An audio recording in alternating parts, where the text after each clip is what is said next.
Welcome to episode 194 of Timm Talk, the ultimate showdown of ultimate nerddom. And today, to talk all things DC Animated Universe, we have the dynamic duo of decades-old cartoon rewatch podcasting. First up, exhibiting the most extraordinary capacity for middle age in a young man of 32, he's the Baron of Bond, a jester amongst queens, the daddy of dad jokes, the lord of long, drawn-out intros. It's Chris Lord! And his partner on this cartoon recap podcast, he's a child trapped in a 28-year-old man's body who we literally had to drag out of Disneyland just to be here today. He puts the mate in animated, the art in cartoon, the OG in Who Framed Roger Rabbit. It's Cameron Dexter! And I'm Cameron Dexter. And now, let's get ready to podcast! You know what? I'm okay with this one.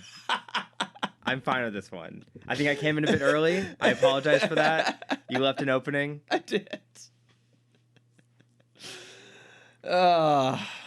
We've talked about this before.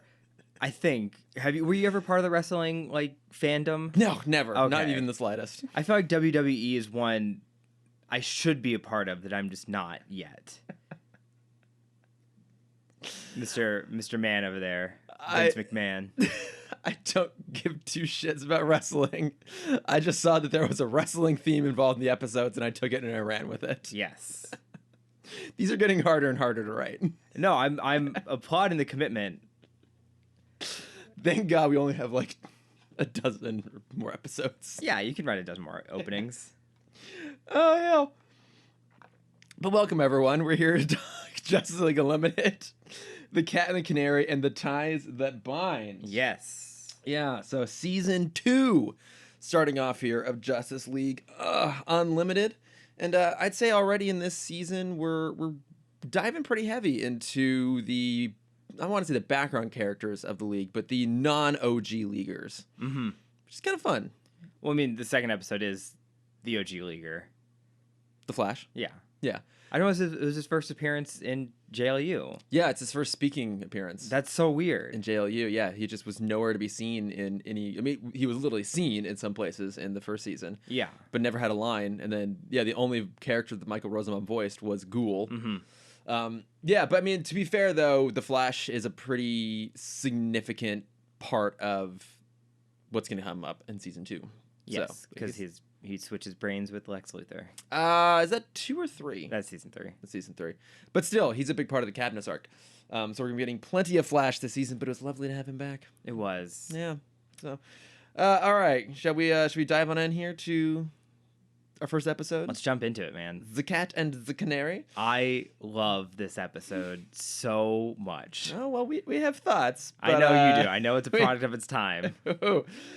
But for those who are not familiar with the episode, when Wildcat refuses to quit an underground meta boxing league, Black Canary recruits Green Arrow to stage an intervention with her former mentor, even if it means having to get into the ring with Wildcat herself. Yes. Okay. Before I shit all over this, what did you love about it? I love Ted's story in this and his place in the world. Mm-hmm. Is he is a man grappling with his place in time. Yeah. He is a man desperately trying to hold on to his career, basically. Mm-hmm. He's being manipulated into fighting these fights as a way to stay... Manipulated? Do you not think he's being manipulated? I don't think he's being manipulated. I think he's doing it absolutely of his own free will. I think it's 50-50. I think he wants to quit, but at the same time, he has no other place to go. That's not true. Where else is he going to go? You could just go back to the league. But that's the problem. The league doesn't give him anything to do. Yeah, but... He says he's up on the tower babysitting all the time. Yeah, but at the end of the day, it's his ego that's keeping him there. This is only of his own volition. Like, yeah, someone's poking him in the right way to make him do... Roulette's poking him in the right way to make him do what she wants him to do. But this is his choice, 100% all the way through. Yeah, but it's addiction. Yeah, fine, but still his choice. Yeah, yes, at the end of the day, it is his choice. Look, I only disagree with the use of the word manipulated there. Otherwise, I do agree with you that he has a really good arc in this episode. He's the only one that does. Yes, it is. I see it as he is addicted to fighting. Okay. And this is the only place he can get it out. Okay. And Roulette knows that.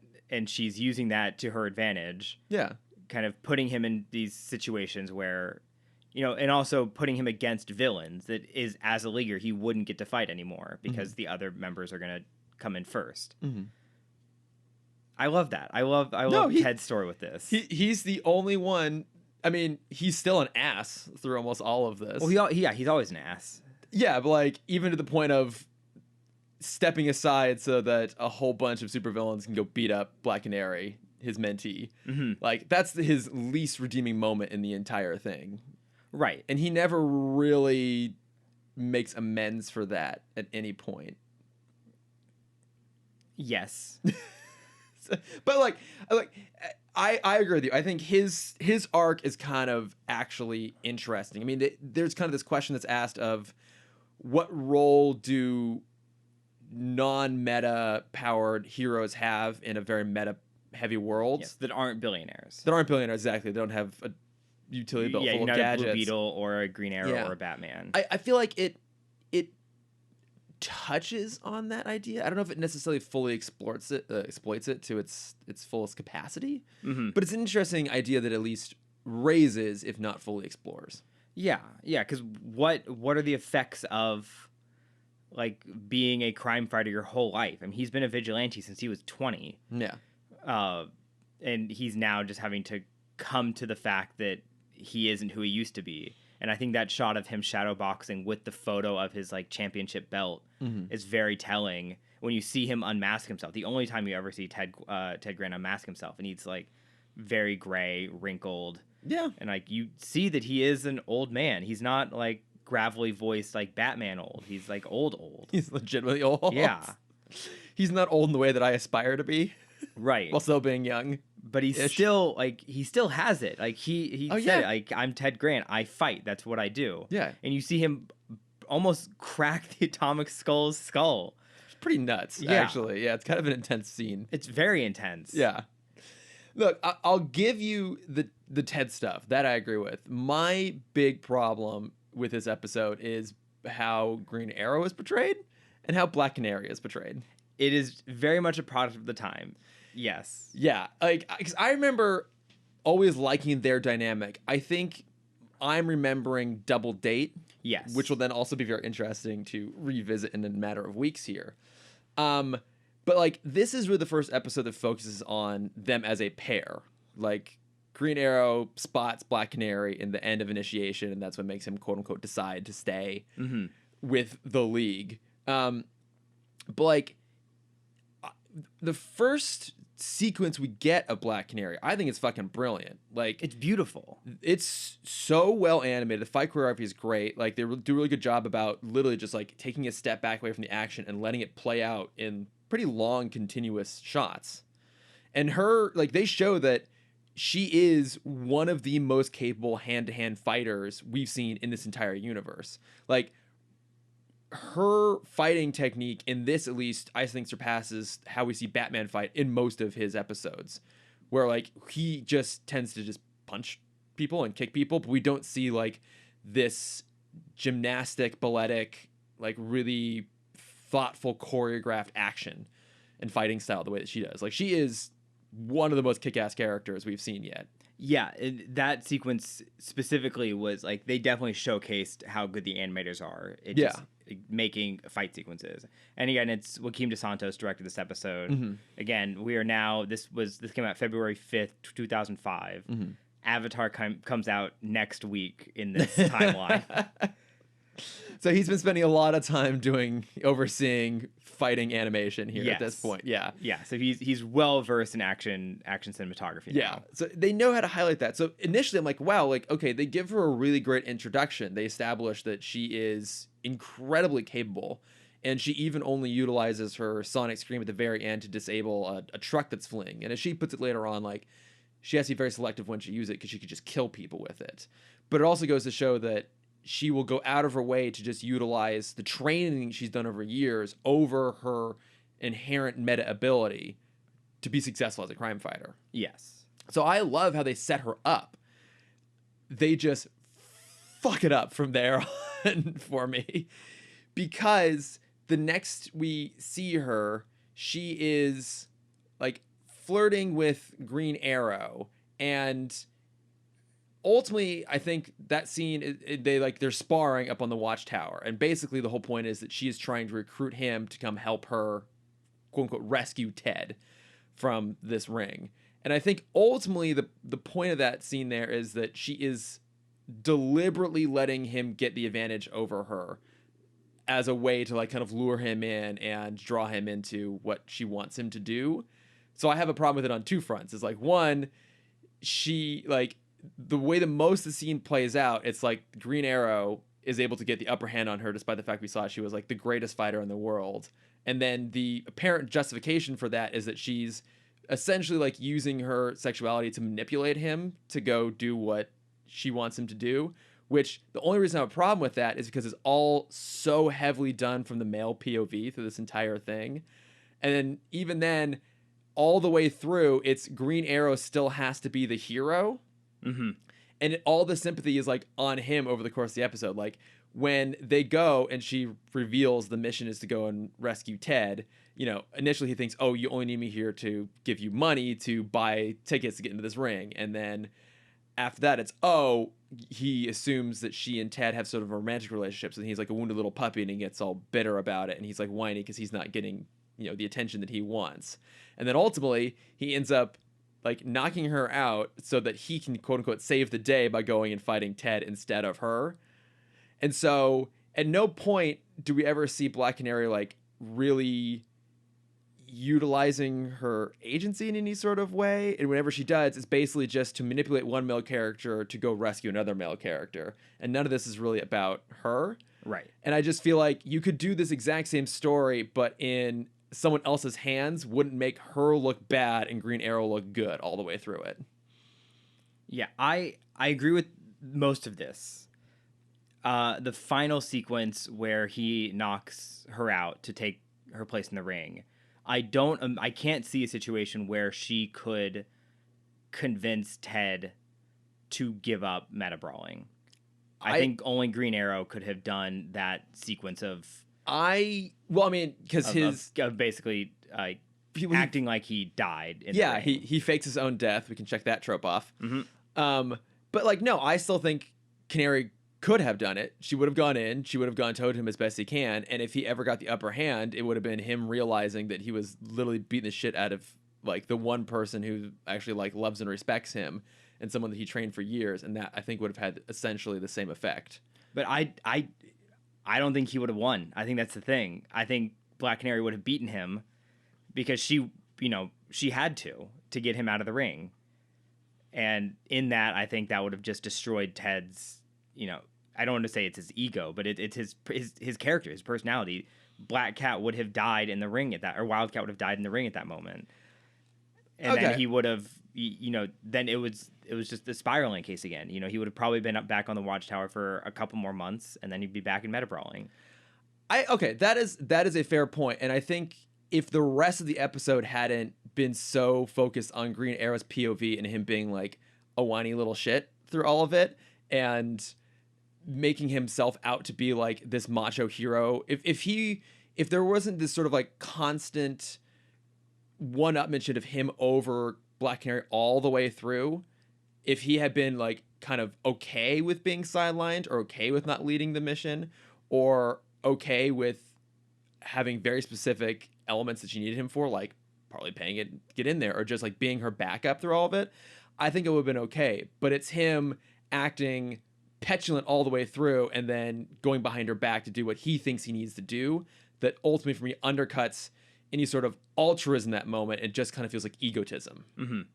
And that's the big problem I had with it. It's like it's Ted's ego and Green Arrow's ego that are like the things that are in danger this entire episode, and no one's really actually thinking about Black Canary at any sort of point. And I think it, especially just the juxtaposition from how they set her up versus how she's portrayed in the rest of the episode and how she's treated in the rest of the episode, just really bugged me. And again, to your point, it's very much of the time. Yes. And I guess I just expected more from them on this. But I should have known better because it's still like a 20-year-old. It's 2005. It's a 20-year-old Bruce Timm cartoon at the end of the day. There's a moment where we have a great term in animation and in video games, especially in the anime community, called boob physics. Oh, Jesus. And there's the very specific moment when Black Canary goes into spar with Ollie, and she says the line of like, "Oh, you want to go a few rounds?" And I mean sparring, when she takes off her jacket and it's like Jessica Rabbit level boob physics. Yes. On just that one moment, and I'm like, Timm did this himself. Yeah.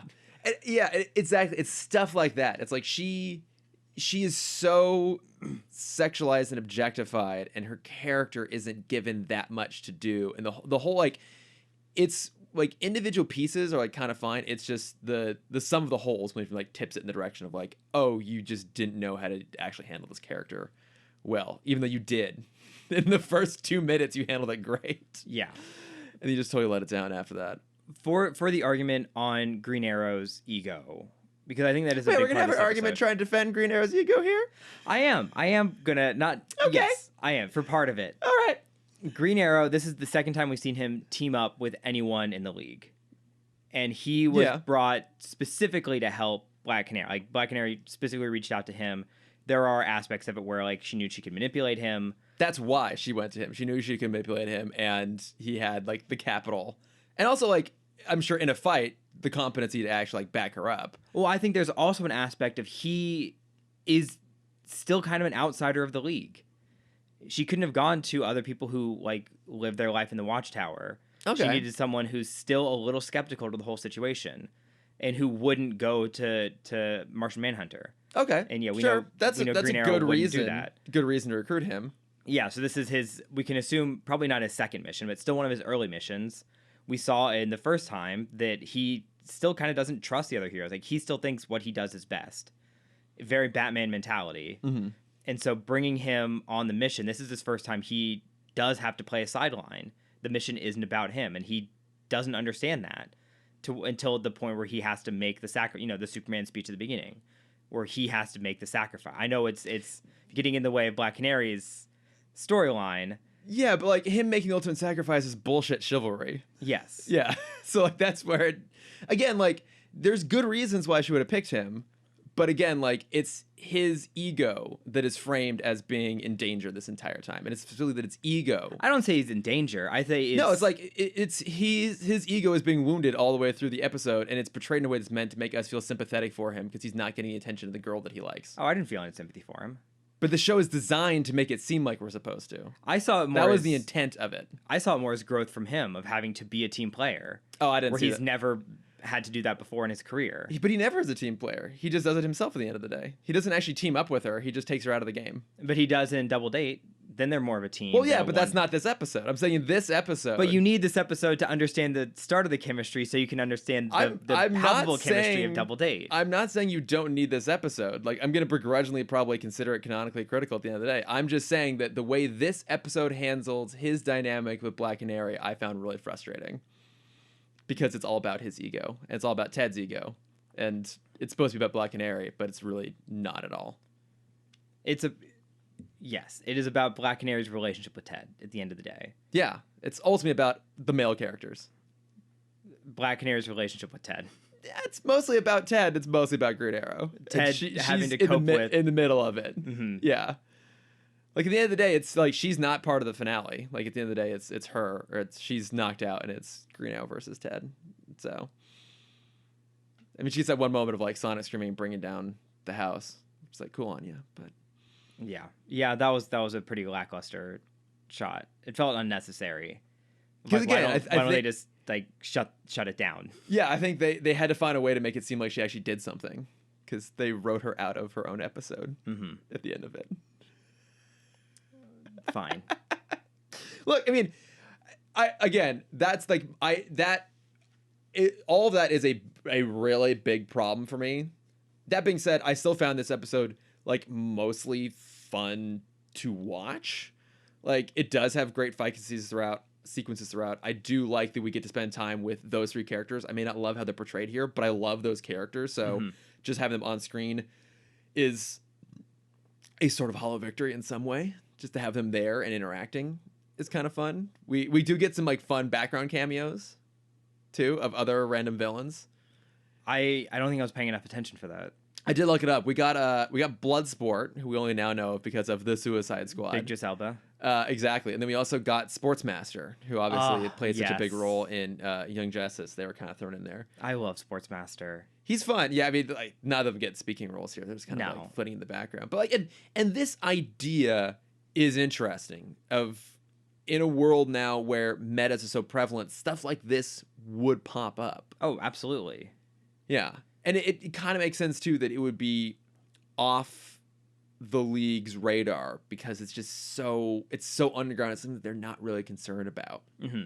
And yeah, and they're not really causing a lot of harm. No, ultimately, at the end of the day, they really wouldn't shut it down. Yeah, like I get how they do establish that Wildcat being a part of these fights is getting in the way of him being a hero because he's supposed to be back up for Canary on that mission in the opening sequence, and he misses it because he's in the middle of a fight. Mm-hmm. So I get that there are costs to him being a part of this, and it's getting in the way of him doing his job. But yeah, like at the end of the day, underground boxing rings are probably never just generally a good thing, but in this universe where there's so many awful things going on, it's not that bad. Not at all. Yeah. This would be a nice weekend in Gotham. It's mostly just the villains beating up on each other. Yeah. You know, and like maybe this is their way of like trying to get a little bit of training in to try and go toe to toe with the league, which they're ultimately just going to fail at anyways. So, but it's not a legal way for them to make money, but at least it's one that doesn't really hurt other people. Exactly. Except the other villains are beating up on. Hey, but someone's got to take an L somewhere. Yeah, I mean, it's a cool idea of bringing this in. I think it comes back again. It does. Too. Yeah, I think Roulette comes back around again. Okay, I did have another question for you, though. Mm-hmm. So as we alluded to, the Canary basically says, like, she announces to the whole arena that, all right, I'm going to fight Wildcat, and if I beat him, you have to ban him from fighting. Mm-hmm. And if I lose, you can do whatever the fuck you want. I don't care.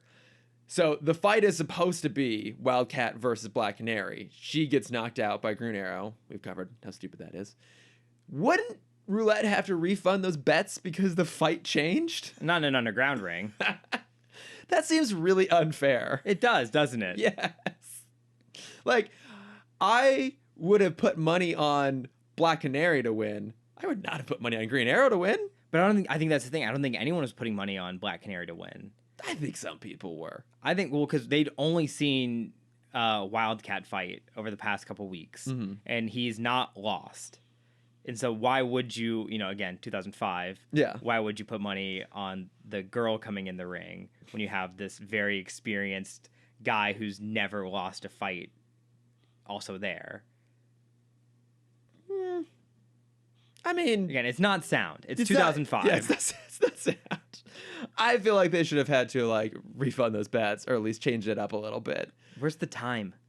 I don't know. You have 22 minutes to get this fight in. They run the ring. They can do whatever the hell they want. Yeah. I mean, you see how fast they clear the stands. That's true. Because it feels like so much time has passed. So, yeah, there's the Green Lantern and Wildcat box. Wildcat beats the shit out of Ollie. Mm-hmm. It's very fun to watch. And then it, he checks his pulse. Ollie's dead. Mm-hmm. And then it's a crossfade to empty stands and just Black Canary in the ring with him. Like, has like an hour passed? If they just left his dead body on the ground while everyone left?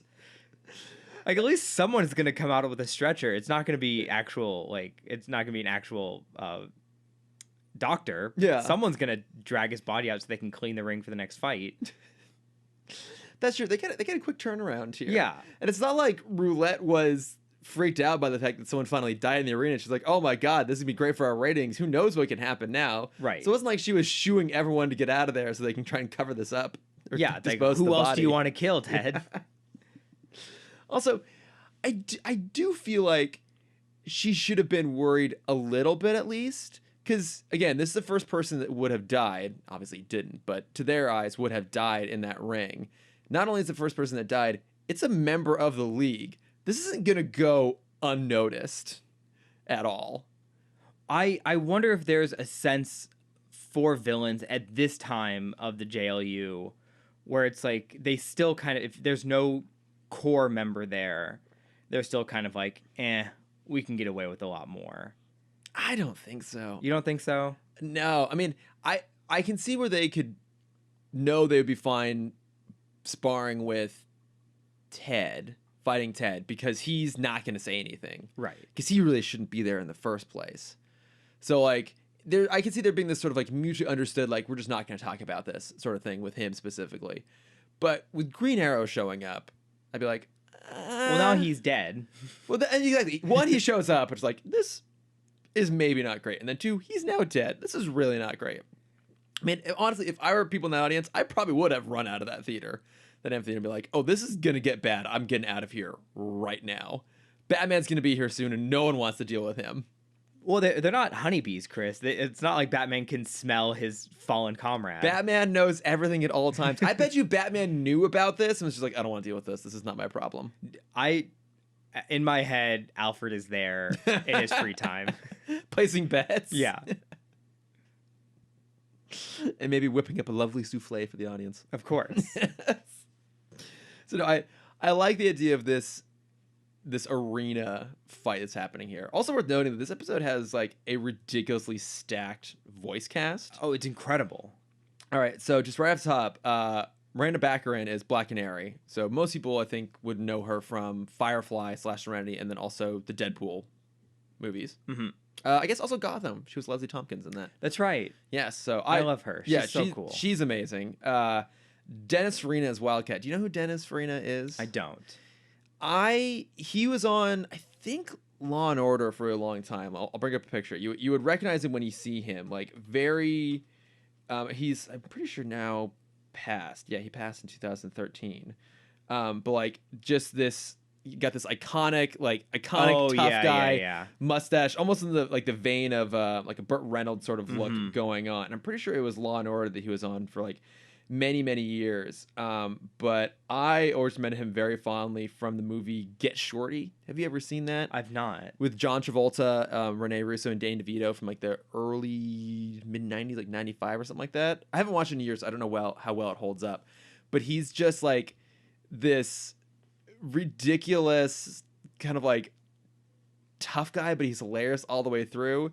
He has this great moment where he gets off a plane. It's like a gangster kind of movie going up, like a comedy gangster movie.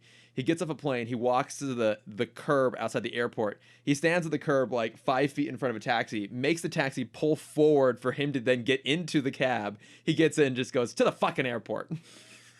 Like, he's awesome. So I was really glad to see him thrown in there. I think a perfect casting choice for Wildcat too, to have that bit of the bite to the voice there. And then Virginia Madsen, who's just a very prolific actress, jumping in there as Roulette, which is kind of fun too. But like, yeah, great people. And it's fun to see that even in the episodes where there are no original leaguers who have any sort of voice presence, we only see Jean in a brief cameo at the very end of the episode, kind of serving as a sort of therapist for Wildcat. But no other leaguers make an appearance, none of them talk. And despite that, they still bring in like top tier talent. Yeah. For this, which is awesome. Yeah. Also that end button we should talk about. For it's 2005, nice, very progressive. It is actually. Openly talking about therapy in a kid's cartoon. Yeah.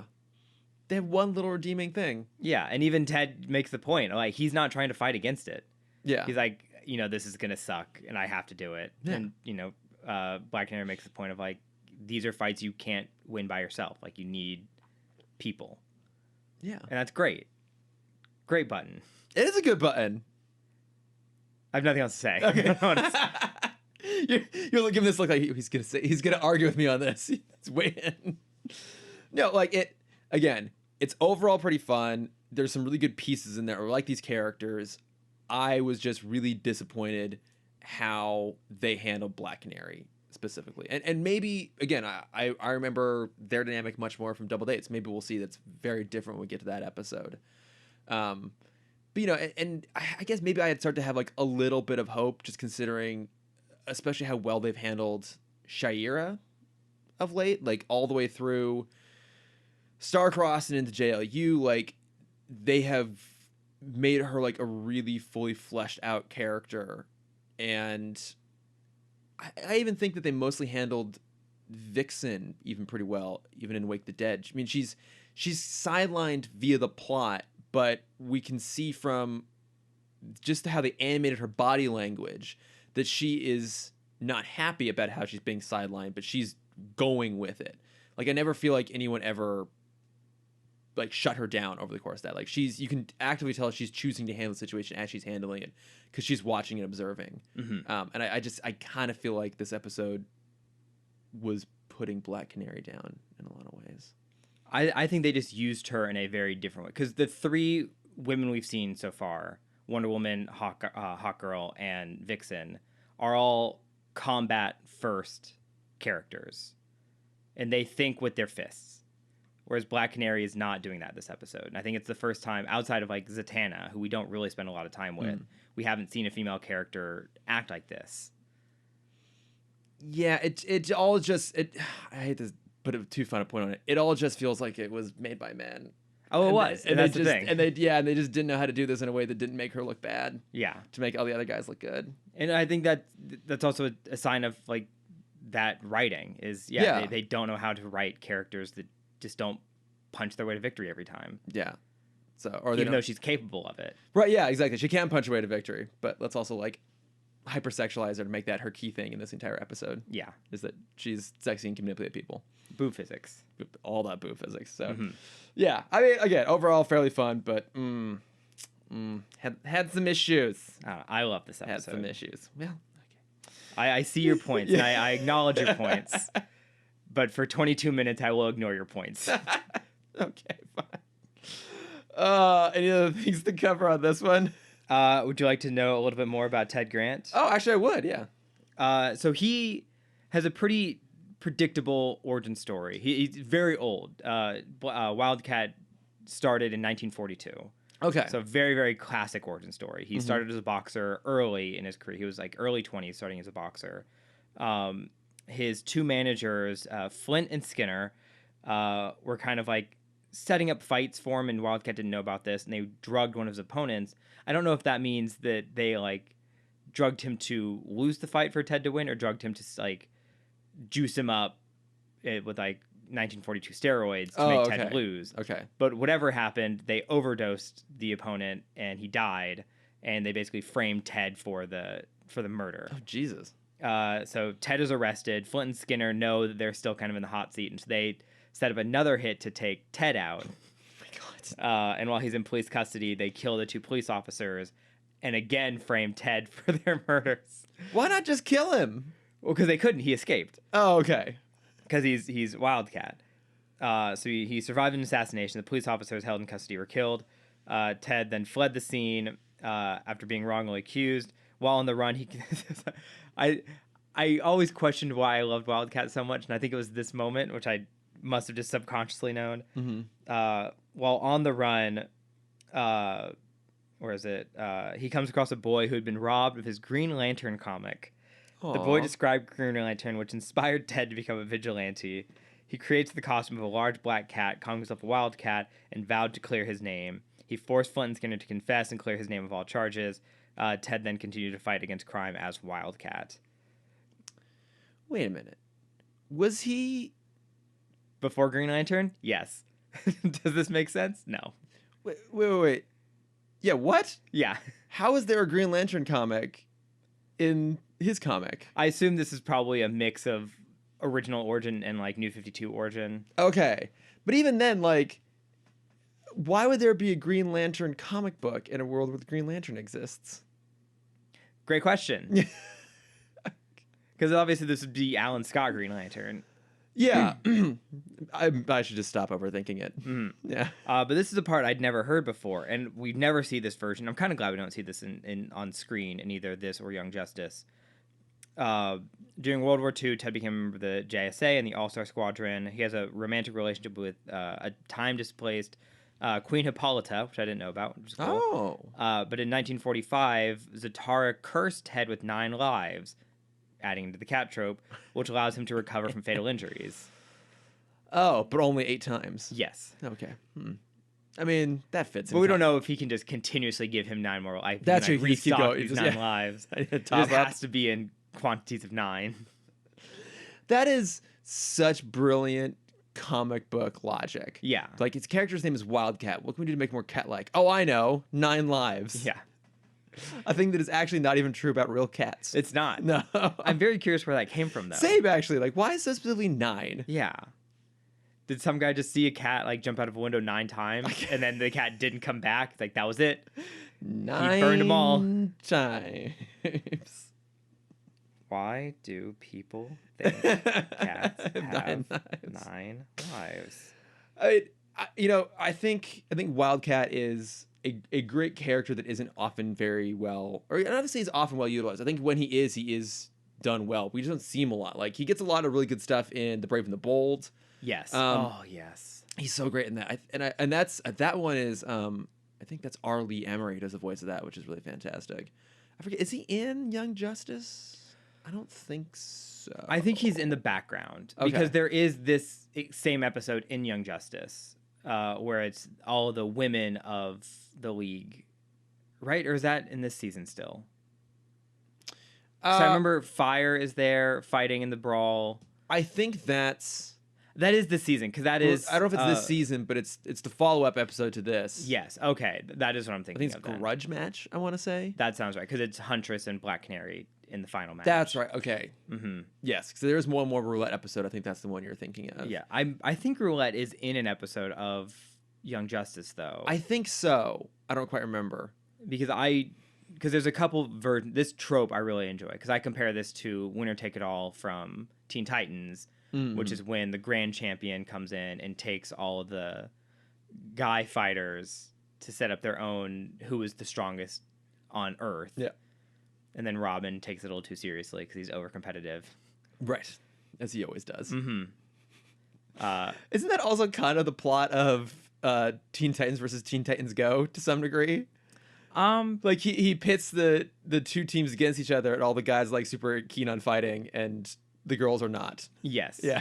Well, they said that's one of the biggest misses of Teen Titans is they set it up where there's a second episode because Robin wins, he defeats the grand champion, and they all get teleported back, and then a second later, all the female characters get teleported in, and like, welcome champions of Earth, it's time to prove who's the strongest, and you see like Bumblebee and Starfire and Raven, and Hex and Jinx is there, Okay. and it's like I'm like I want to see this, like this is so cool, and then Yeah. they just never talk about it again. Oh, okay. I think her name is Hex. There's a character you only see in one episode who's like she has a British accent or Scottish accent.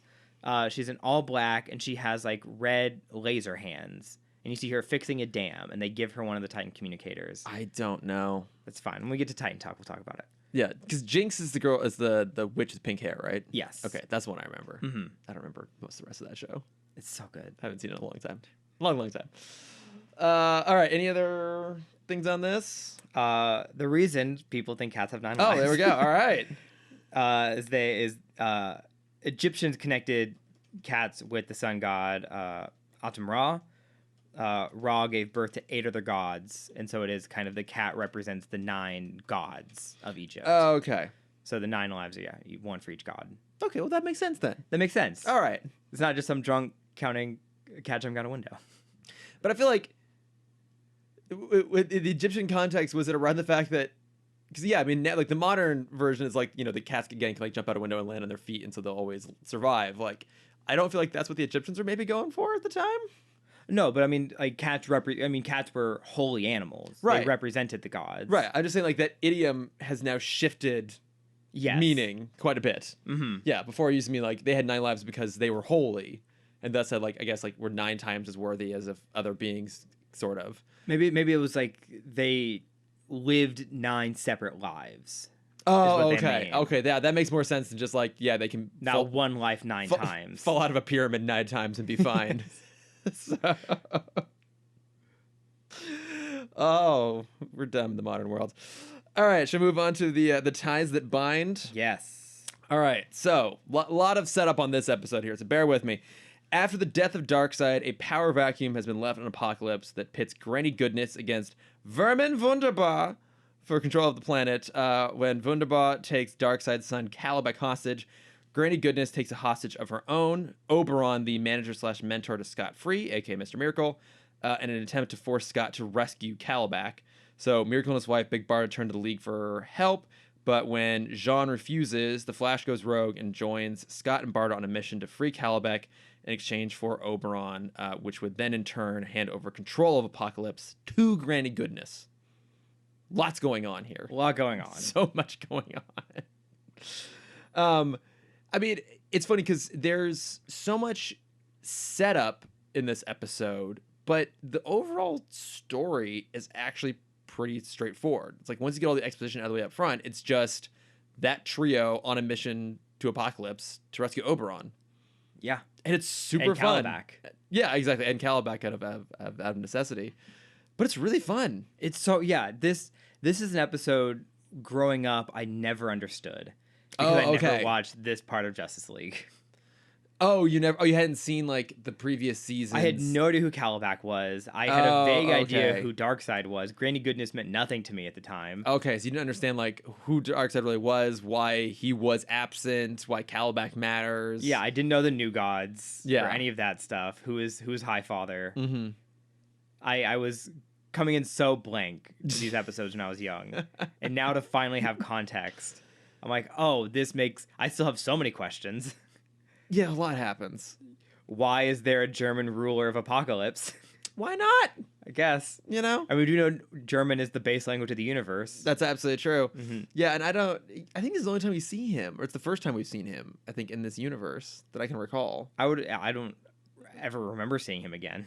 I feel like we would have talked about a man named Vermin Wunderbar. Yeah, because you would have done the accent every time. Every single time. Yeah. To everyone's chagrin, mostly yours. Just me. You seem to have a lot more support online than in this room. Oh, thanks, guys. I know who my real friends are, Cameron. Yeah, that's fair. Yeah, I can't not do it. I have to. I mean, you have to. Yeah.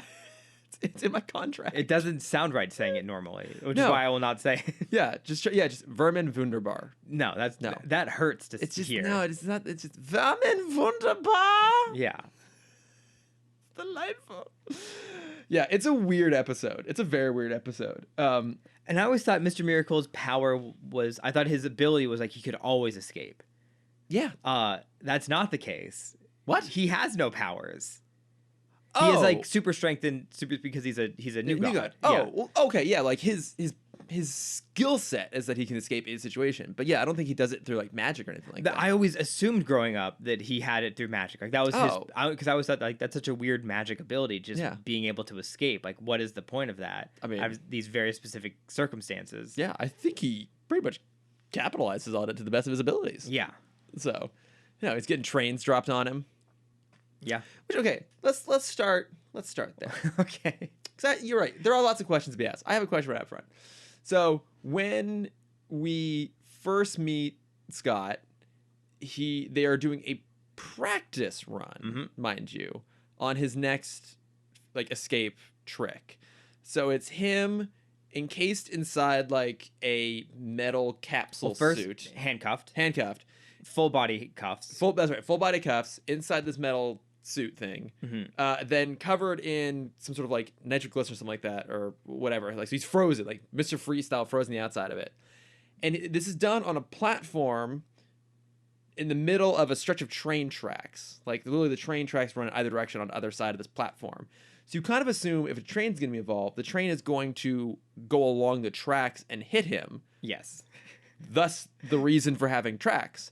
Instead, a old school steam engine locomotive is dropped from a twin prop military style helicopter onto Scott, and of course he's fine. So why are there train tracks? One. And two, why are they going this far during a practice run? Look, as the resident magician of this podcast, I'll give you a little peek behind the curtain. Please do. Please help me understand what's going on here. I thought that was hilarious when the helicopter came in with the train. Yeah. Because it's the, magicians are very famous for like the setup misdirection, and then payoff. Yes. And I think having it on the train tracks, expecting this damsel in distress situation where the train is going to come and destroy the suit, as you would expect. Yeah. But then having it dropped, go wait. It is funny. I think it's hilarious. Because it's very unexpected. So that part is kind of funny. And it would make sense for a stage show. Like, obviously, they're practicing in the middle of the desert. Yeah. But if they're doing this on a stage... Okay, but also, Cameron, if they're doing this on the stage, how the flying fuck are they dropping a full-size locomotive? You attach it to the ceiling. You're not having the helicopter come in, but it's just How weighted do you up get top it already. Inside the building? I don't know, man. What's his face made the Statue of Liberty disappear? I don't have all the answers. Like, what stage door is big enough to squeeze in a full-size locomotive? And then what?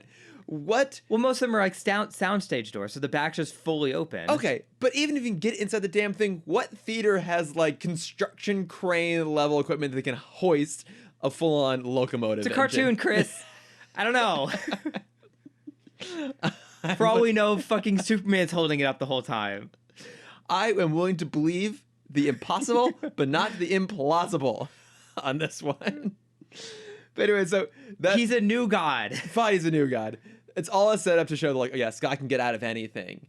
And then Granny comes in and kidnaps Oberon when they're not looking. So then we jump to the Watchtower, where the Flash is complaining about how he's not treated with any respect by the rest of the League. And he's commiserating with Elongated Man. And while they're having this conversation, they're playing Rock'em Sock'em Robots. Yes. Which is just delightful. It's so cute. Like...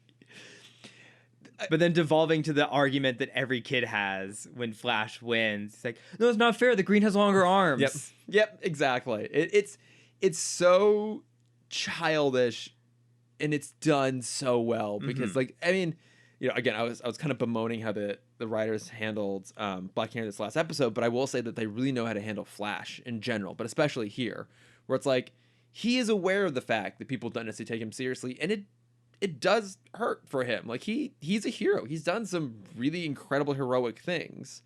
And he is kind of just treated as, like, the comic relief and sidelined. I mean, literally, he didn't even appear in the last season at all. So whether that was, like, a meta commentary that they put into this or not, I think it's generally true of how this universe has treated him, that he is not always treated seriously.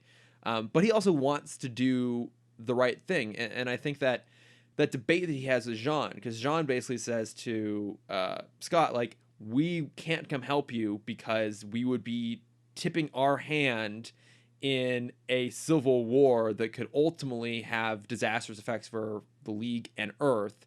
We can't get involved. Basically. Yeah, and everyone on Apokolips. Yeah, exactly. Like, this is an outside matter that we cannot get involved in. And I totally understand that very broad view. Like, that does make the most sense. But I also understand the Flash's perspective, like, well, but you're ultimately deciding to sacrifice one life for everyone else's. And that is, like, this kind of constant heroes debate, right? It's like, you know, can you sacrifice one to save millions? Or can you do whatever you can to still try and save that one as well? Yeah. And the Flash is the kind of guy who's going to find a way to do that. Yeah, I mean, it's the Lex Luthor conundrum again. Of how many Leaguers we have to sacrifice to save one Lex Luthor. None! We just let him die. Nope, all of them. The entire League. We don't need to save Lex Luthor. If anything, doing so is only going to come back to bite you guys in the ass. Stay tuned as we get to the rest of the season. Strong foreshadowing. Yes. Heavy foreshadowing. Well, no, I think there's a lot of parallels between this episode and the previous episode, Cat and the Canary. Because it's the same setup. It's Flash is sidelined. He wants to be in the action. Ted wants to be in the action. He understands why he's not. Ted is old. Flash is unreliable and comic relief. And it's Ted doing what he can to get his fix, and Flash kind of really just playing more into the trope and just doing what he wants still. I think you're stretching. I think you're stretching a bit there to try and retroactively make amends for the mistakes of our previous episode. No, I genuinely think that there's a lot of parallels between the two. They're both doing what they want to get their way to find their way back on the field. Yeah, but like Ted, I don't want to keep talking about fucking. That's fine. Yeah, that's fine. I'd say the difference here is that Flash is trying to be a hero. Yes. And Ted was not. Ted is trying to be a fighter. Flash just trying to be a hero. Trying to be an asshole. Whereas the Flash is still trying to be a hero. But it's like, it's also an unexpected combination of characters. Like, when I saw that it was going to be a Scott-free episode, like, oh, well, that'll be cool. And then, like, wait a minute, the Flash is involved in this? What a weird addition to that story. Not someone I would have expected to throw in there. And, you know, Scott's point is like, actually, he could be really helpful because he can search the whole damn thing for us in an instant, which he does. But that whole dynamic actually works pretty well. And I do think it's kind of interesting, too, because once they get to Apokolips, they boom tube over there, and then, you know, we're kind of getting these, like, flashbacks of Scott's life there when he was basically being, like, tortured / raised by Granny Goodness, as all these poor children of Apokolips are. And we keep seeing him, like, honing his escape craft, and eventually we learn, like, okay, the X pit where Calabac is being kept is where he escaped from. So it's his worst nightmare to go back there, because, like, the one place that he never wants to return to, because it's literally his lifelong torture happened there. But when he gets there, he's like, oh god, they've changed everything. So, like, okay, we bumped up the stakes. However, I don't feel like that ever actually impeded his ability to navigate through that place, escape things, and finish out the mission. Well, he never leaves the first floor. Yeah. That's the thing. I love this episode for Scott because he knows his limitations, and he also knows, not even just his limitations, he knows his team's skill set, which is something we mock John for not knowing. Where, like, he could go, like, he could play Batman and be like, this is my place. I have to take lead in this. I have to be the one that uncovers all the booby traps. He's like, no, Flash, he's somewhere here. You go for it. Barda, there's a bunch of people over there. You want to go beat them up? Cool. I'm just gonna chill here. Yeah, I'm gonna practice unlocking handcuffs. Yeah, and, like, he fully understands that and fully accepts his role. He's like, I'm just here because pretty much it's my manager. Yeah, and, like, I could fight, but Barda's better at it. She enjoys it more. She does. I'm gonna let her do that. Yeah, I could go and try and find things, but I'll probably get myself in trouble, and they're gonna have to save me. Flash can just run past everything. So why try? I'm just gonna, you guys got this. Yeah. He's a good team manager, that one. He is. Yeah. He should be running the league. He should be running the league. But, like, the only, to my recollection, the only real trap that Scott has to get out of is they're running through a hallway, the doors come down, Scott is stuck in one by himself, and then a tube opens up in the ceiling and starts flooding with water. And then we kind of, like, we see it filling up, and we see him kind of, like, angling up towards the actual, like, water flow, like the spigot itself. And then the next time we see him, he's just, like, casually, like, leaning against the wall outside because he made it out. So obviously, like, he's the master escape artist. He can do it. I think that's the only time we actually see him have to get out of anything inside the X pit itself, right? Right. And, like, I do kind of love that they just set up these ridiculous things and he gets out of them no matter what. We don't see how it happens. That's very comic booky, and it just kind of plays into the fact that it doesn't matter how ridiculous the situation is, he will get out of it. But it did, again, feel odd. Like, it didn't feel at any point like the fact that the whole space had changed had any impact on what he did. Like, they threw that in there to, like, theoretically raise the stakes for the episode, but they kind of did it they just said that the stakes have been raised and never actually showed that they had an impact on him in any sort of way. And, I mean, it's a short episode. They probably didn't have time to do it, but I would have maybe liked a beat of him, like, actually being challenged to try and escape something. Yes. I think part of that is he's, like we said, he can always get out. Yeah. That is his greatest skill. And, like, he's been through the worst of what Granny can throw at him. Like, he's beaten everything already. Yeah. So even if it's a different layout, it could, like, we don't know if it's new traps or if it's just they're laid out in a different way. Mm-hmm. So it could be that he's already escaped this before. We just haven't seen it. Yeah. And maybe I think what it needed in that moment was just to show that he hadn't escaped it before. Like, maybe he, like, oh, don't worry, I know what this is. I've gotten out of this before. And then all of a sudden it's not what he expected. Because it's funny, like, there's a brief dialogue exchange. I don't remember the specifics of it, but it's basically Miracle talking about how he has a plan, and Flash saying, like, oh, I just kind of always figure it out as I go, which makes sense. That literally is what the Flash does. But at the same time, like, a huge part of Scott being able to escape from things seems like he improvises to some degree. Like in that situation with that water flow through there, it kind of feels like he had to improvise a way out of it. Yeah. It felt a little like it was hard to get a grasp on what they were trying to do in terms of challenging him. Like if the idea was that he only knows how to handle things that are pre-planned, we never saw a moment where he was stuck having to improvise on something. Or again, like if he had never done this before, it was never shown that it was a challenge for him not to have that mapped out ahead of time. Yeah. And I think that is just a case of Chris, do you want this to be a two-parter? No. Oh, God damn it. What have I wrought on this world? I mean, I want more of Scott. Yes. Hands down. I don't think we really get a lot more of them. I don't think so either. That I recall. Yeah. And he's not a character that I know a lot about. I know that it's, how am I blanking on the guy's name? There's a really famous run. It's not Tom Taylor, is it? No. Fuck. It's someone's yelling into the microphone because I can't remember the name of this. But recently there was a really good comic book run around him. It's supposed to be amazing that I've been meaning to check out for years. Okay. It's the same guy who wrote the Vision comics, where Vision like has a robot family. Oh, I love those. It's the same author. And Okay. I'll look it up because I think you do know more about. Would you like to know about Scott Free, Mr. Yes, Miracle? I would love to know.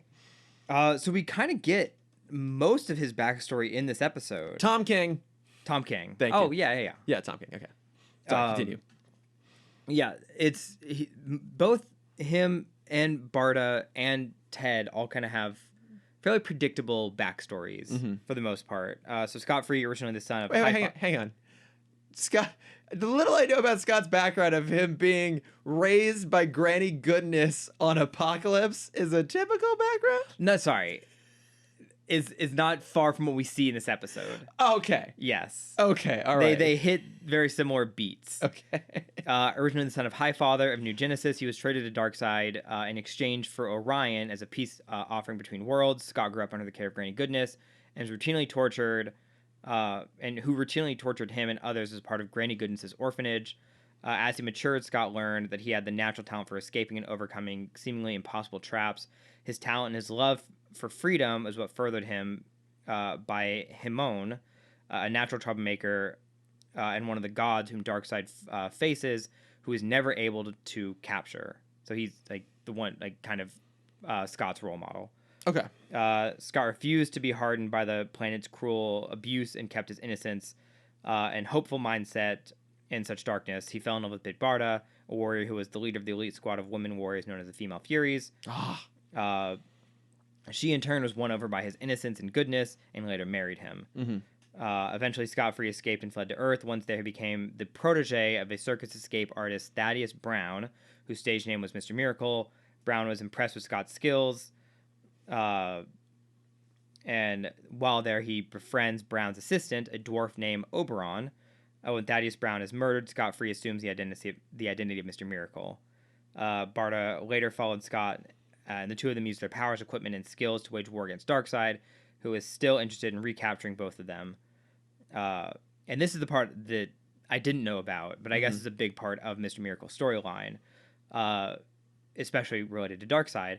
Unknown to Darkseid, Scott eventually acquires the complete anti-life equation, that big mysterious question mark thing. Yeah. Darkseid's ultimate desire. However, his will was strong enough to resist the temptation to use it.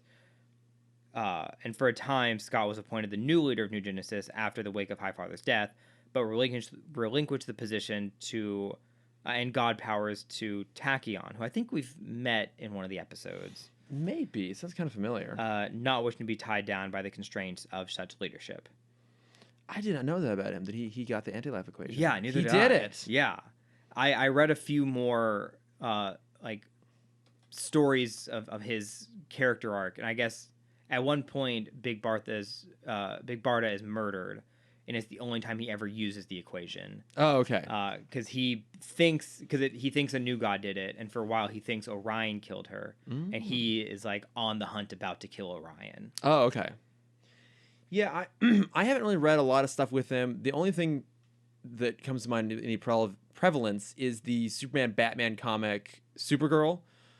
So it's since been adapted into, I think, Superman Batman Apokolips, the animated movie. But in that, Darkseid captures Supergirl, and so Batman and Superman go and recruit Barda and Scott to help them go to Apokolips to get her back. Okay, that's cool. Which is a pretty cool like sequence there. Yeah. Actually, no, that's true. They show up and Scott's gone, so it's just Barda. They bring Barda along, and then Batman borrows a bunch of like Scott's equipment. And this is a great moment. I think it might even be the movie too, where Batman basically like puts a bomb inside one of the fire pits of Apokolips. And he basically just stands in front of Darkseid and goes, "Give me the girl, or I blow up the entire planet." And Darkseid looks at him and goes, "If this were the Kryptonian, I wouldn't believe you, but I actually believe that you would do this." I love that. It's just like, again, writers will always find ways for Batman to have these like ridiculous badass moments and justify it. But you know what? Most of the time, it works. Yes. I also looked up Big Barda for a quick moment. Her backstory is also pretty similar to what we see in her other storylines. She was created on Apokolips to be the head of the Furies. She kind of had her heart turned when she met Scott and realized that she can be good. They both moved to Earth together, where she kind of just became a housewife, and she was never happy with that. And so this is a very 80s story, and I love this. Oh, no.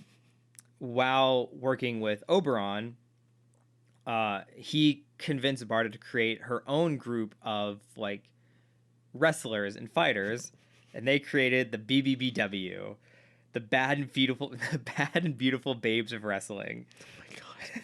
So it's basically their version of Glow. It was exactly their version of Glow, which I think is hilarious. That is amazing. Where Barda led a group of women who just kind of became like. They kind of became the new Furies, as she called them. But she was the only non-human. The rest of them were just human wrestlers, and they just became vigilantes of New York. That's great. Because we never hear about New York in DC world. That's true, actually. Yeah, it's always replaced by Metropolis. Yeah. Or Gotham. Yeah. Yeah. But I do love that she's the protector of New York with her wrestling women.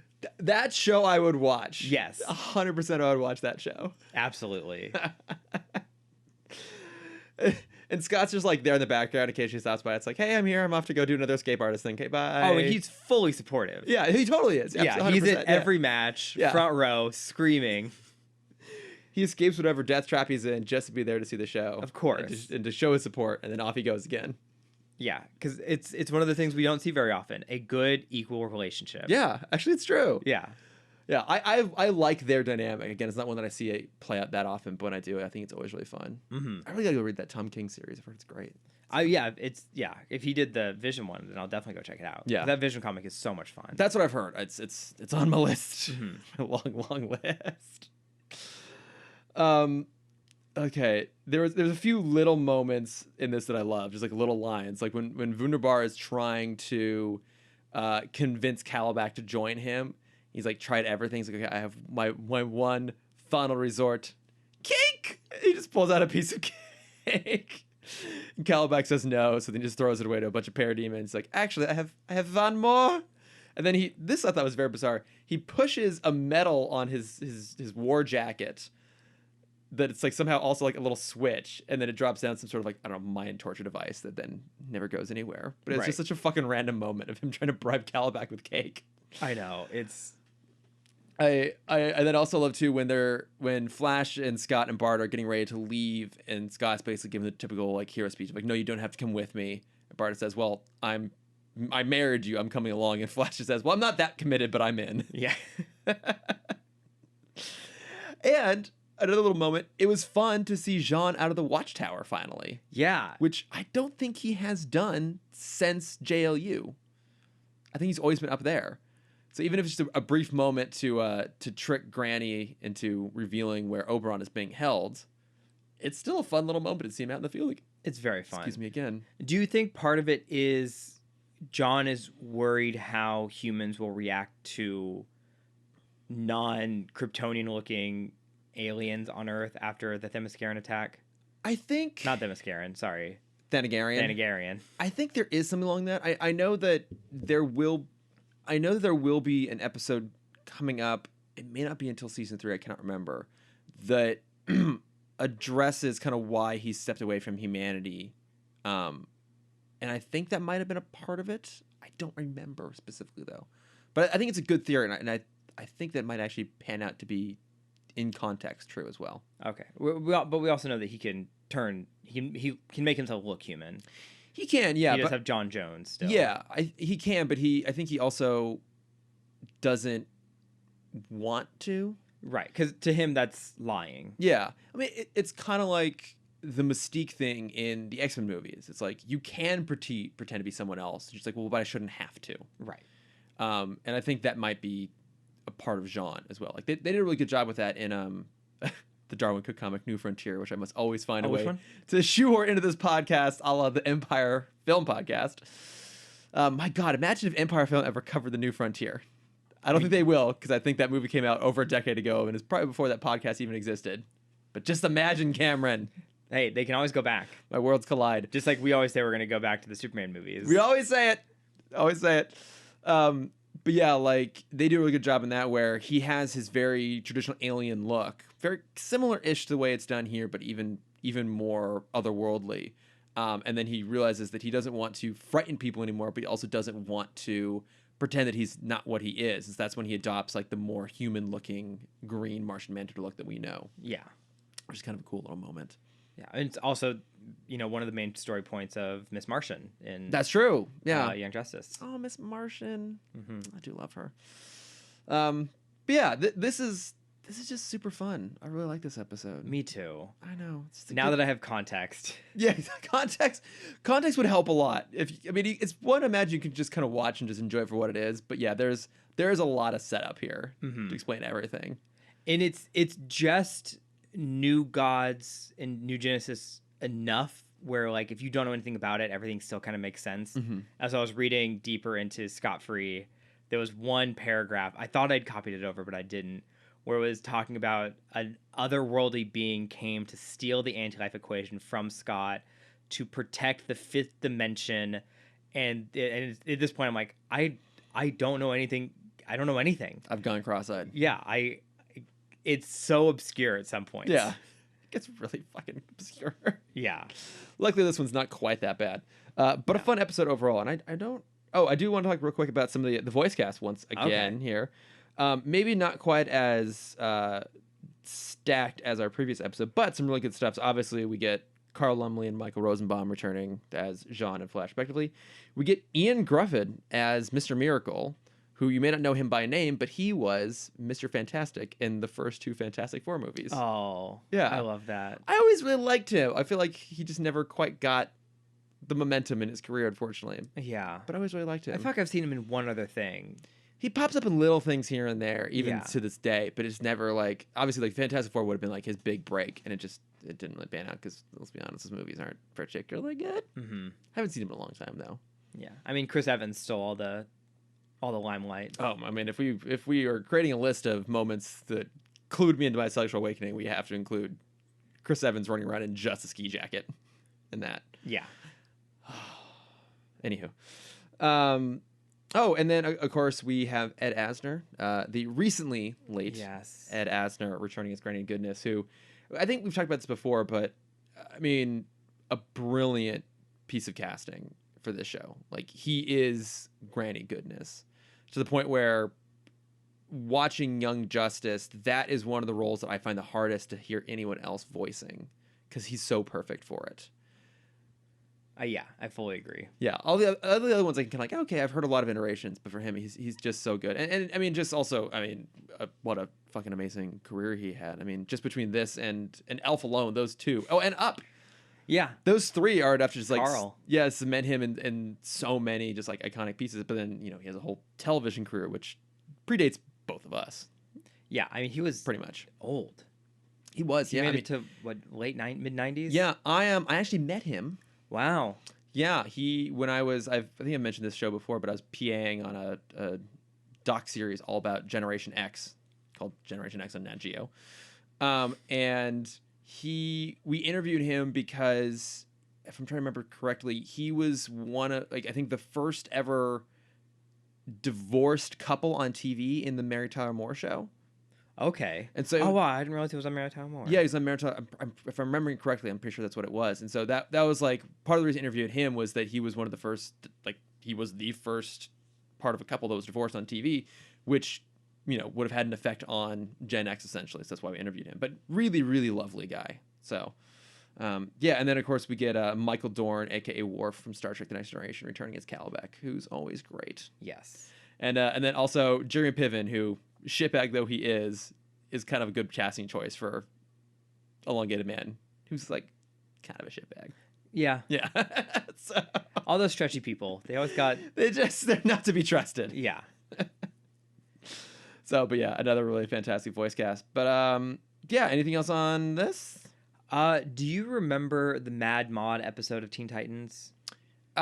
Yes, I do. I would love that episode with Mr. Miracle. I would love to see Mad Mod go against Mr. Miracle. Oh, that could be fun. It'd be very fun. Because Mad Mod kept coming up with all those like crazy traps and stuff, right? Yeah, he kind of, it was basically a bottle episode of Teen Titans where he had them trapped in his mansion where every room was a different. That's right. Like death trap. Because Mad Mod always reminded me of the X-Men villain Arcade, who had like a very similar look and almost the exact same thing of like he basically would like capture heroes and put them into these ridiculous death traps. And I think he was the main villain of an X-Men game from like sometime in the 90s. So the X-Men arcade game? No, it wasn't that. I don't think it was that. I think it was something else. Because I think it was a console game. Okay. Not a cabinet game. I don't know. If I have a hard time remembering stuff from 20 years ago, I have a much harder time remembering stuff from almost 30 years ago. Fair. So yeah, the senility is already starting to kick in. It's great. Hey, we're doing great. We're still young. We're still young, itch. But yes, no, you're right. That would be really fun to see those two go up against each other. So.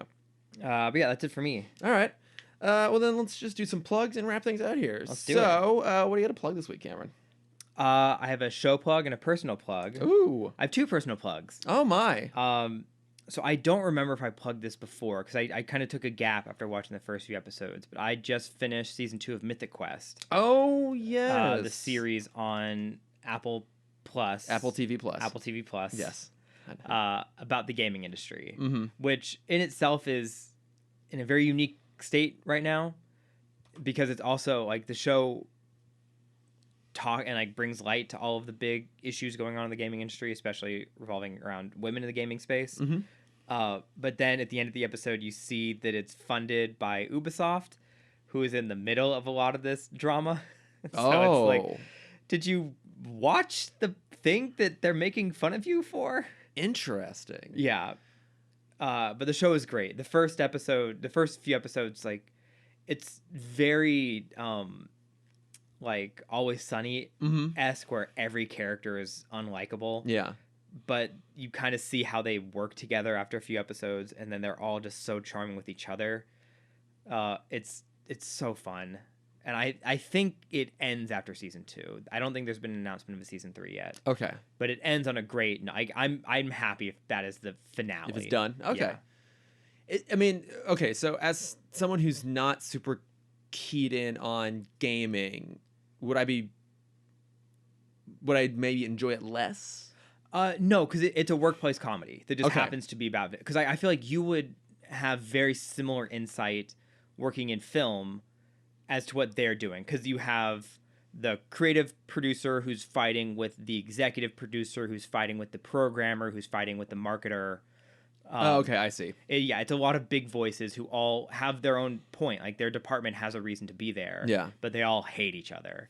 Oh, okay. And so it's like the programmer who wants to make this beautiful thing because, like, the world needs to see this art, and the marketer coming in is like, oh, but no, we could sell that for a lot of money. So, like, if you can just make that into something where we can make, like, we can loot box it, that'll be great. That'd be fantastic. Yeah, and then them fighting the creative producer and be like, why do we have to do this? He's like, well, what if we just make it a giant sword? It's like, no. And it makes sense that it have a bit of a It's Always Sunny feel, because it's Rob McElhenney is the star. I think he's also the creator of it, right? Yeah, and Charlie Day is the head writer.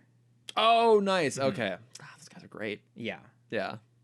Yeah, it's very, very fun. Okay. And then there's like the script writer is a guy who was a famous sci-fi writer of the fictional sci-fi writer of the 80s. He only had like one good book. And so he's coming in with these horrible, outdated storylines. That's pretty fantastic. It's great chemistry. Okay. How many episodes? How long are they? 30-minute episodes, I think 10 or 11 per season. That's doable. Yeah, pretty quick. That's very doable. Okay. Yeah. That's what I like to hear. Short to the point. Yes, exactly. Get in, get out. And great story arcs. And also it's a kind of like a community feel as well. All right. I like that.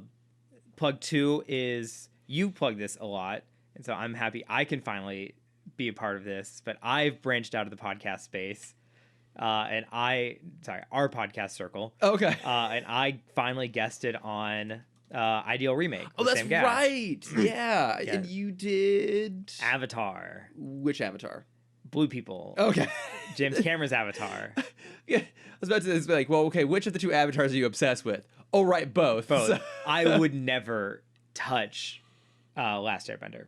See, I think that becomes part of the challenge. Like, I've been considering pitching to Sam that we remake Casablanca. Like, which, Ooh. see, that's like, I think there is something interesting in being forced to remake the thing that you should never ever see remade.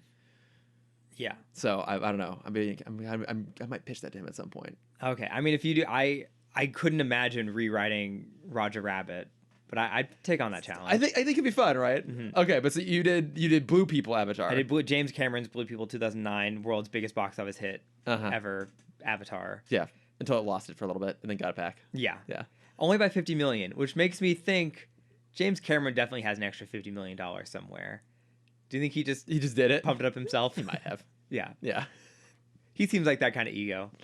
I feel like they're gonna re-release it again though because Oh, they definitely are. They have to. The next movie is not coming out till what, next December. 2022? Yeah. So yeah, like they're gonna re-release it at some point. 'Cause I haven't seen it since it came out, and like I would probably go watch it again. If I'm gonna go watch it again, I'd probably rather go see it again in the theater. Absolutely. So But yeah, it comes out today, same day as this podcast. no, that's nice. Mm-hmm.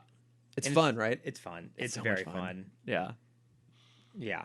So yeah, go check that out. Mm-hmm. And then third is I've loosely plugged them every now and then whenever they come out because they've been very sparse throughout this year. But I had another animated episode come out. That's this right. week. Yes. Minnie Mouse went to Fashion Week. Aww. Yeah. It's on YouTube and Instagram, and that's it. I'll send you the link. Okay. But it's cute. It's a minute and a half. Yeah. It's lovely. Congratulations. Thank you. So wait, remind everyone again, what are the ones you have put out so far? I've done everything on the Positively mini series that's been popping up around YouTube, and so we did a polka dot day episode, meditation, like how to just be calm, a gardening episode, Galentine's Day episode, a summer episode. I think that's it. That's come out. Oh, an Olympic episode, which was really fun. And we have 2 more coming out this year. Oh, nice. Yeah. Oh, I've watched them. They're really charming. Thank you. They're super sweet. It's a lot of work because it was just me. Yep, just you, but you do a great job. Thank you. They're all very like positive and uplifting, Yes, which we need more of these days. I try. Yes. Along those lines, are you still keeping up with Ted Lasso? Of course. Oh, it just keeps getting great. Oh my Just gosh. keeps being amazing. Oh, Yeah. This most recent episode, just so good. It was hard. So good. Yeah, I don't like when I base a lot of my weekend on how well Ted's doing at the end of the episode. Oh, And when okay. he's not doing well, I'm like, this is not going to be a good weekend. I will fully acknowledge I cried. I cried at the end of that episode. It's like, God damn it. Mm-hmm. I have emotions. I know. I don't want to. I don't want them. I just want to be happy right now. I know. Ted. Beard. Yeah. Well, since we're already plugging a bunch of other Apple TV Plus shows, why not throw one more onto the fire? Go for it. Sponsored by. This time I'm plugging For All Mankind, Ooh. which is maybe the most dad show ever, which is part of the reason I love it. It's the alternate history of the space race where the Russians beat the United States to the moon. Okay. And then the like political and scientific ramifications of that follow. It's great. Again, it's alternate history and it's a space race. Like the middle of the Venn diagram of dad shows. Yes. So I fucking love it. I mean, all they need is cool cars, and that is your perfect. Oh, are there? do not worry, because very famously, all the astronauts in like the 60s and into the 70s drove Corvettes. They basically like, struck a deal to like buy a Corvette for like $1, and then it was basically just like free publicity for Chevy and Corvette for like all the coolest people in the world to be driving around in Corvettes. That's It's like hilarious. literally in the first episode, after they get the news that the Russians had beat them to the moon, they go like on like a little mini cannonball run of all of them like racing their Corvettes to the bar together. That's very fun. So yeah, so it's, Okay, don't so worry. yeah, you're there. Yeah. It hits all of the dad points. You've reached Chris Climax. I have. It's the thing is like it is really well written. and just really smart. Like I love alternate history. I love it. And so it's interesting to see like what little changes precipitate big changes in the world. And so the first season is, like I guess end of the 60s, like 69 through 73. And then the second season jumps forward into the 80s. And then it's like what happens to NASA and everything in the 80s, still during the Cold War, but things are a lot different than they were before. It's really good. Just really well written, great characters. Like, there are times when the CG looks a little like TV budget, but for the most part, they do a pretty good job with all that. Okay. Yeah, and it's also it's kind of cool just to watch and see what would have happened if the country were still really invested in space exploration, and like what would have happened if we kept going to the moon and really kept evolving that technology. So I love that. I asked that question a lot. Yeah, because I think I don't think on air, but I think off air, I've pitched the question of like, do you think Hollywood has turned itself to be against exploration now because everything is now fear-mongering? Not fear, that's a harsh word. We've changed exploration from a positive to a scary idea in both in space or I guess. Yeah, I would agree with that to some degree. I think, now everything is like disaster movies, or like, sci-fi horrors or something like that. Plus, I think we are more aware now, especially of how bad colonization is. And so I don't think... That's a good point. I didn't look at it from that angle. I don't think we're quite as keen on glorifying that in the way that we used to. And even if it's exploring space and it's an uninhabited planet, it might still be a little bit hard to go around some of those problematic elements. So... That is a good point. It's a very good point. I've not looked at it from that angle. Yeah. So, but I mean, that being said, like, I love anything having to do with space travel. So it's a really good show. I recommend. Again, it's like 10 episode seasons. They're longer. They're oftentimes like a little over an hour, like an hour and change. Okay. But it's a quick watch. I burned through like a season and a half in a pretty short period of time. So well worth a watch. Okay, I'll check it out. Yeah. All right. Well, I think that does it for us this week. We did it. We did it. We will be back with our next episode, and we will be covering... Ooh. What's next? The Doomsday Sanction with the return of Doomsday. Okay. Yes. Not the return of Sanction. The return of Doomsday. Okay. Very exciting. And then Task Force X. Ooh. Yes, very, very exciting. Ooh, I'm seeing that both of them are a story by Dwayne McDuffie. Oh, and the second one's the teleplays by Darwin Cook. Oh, dear to my heart, Darwin Cook.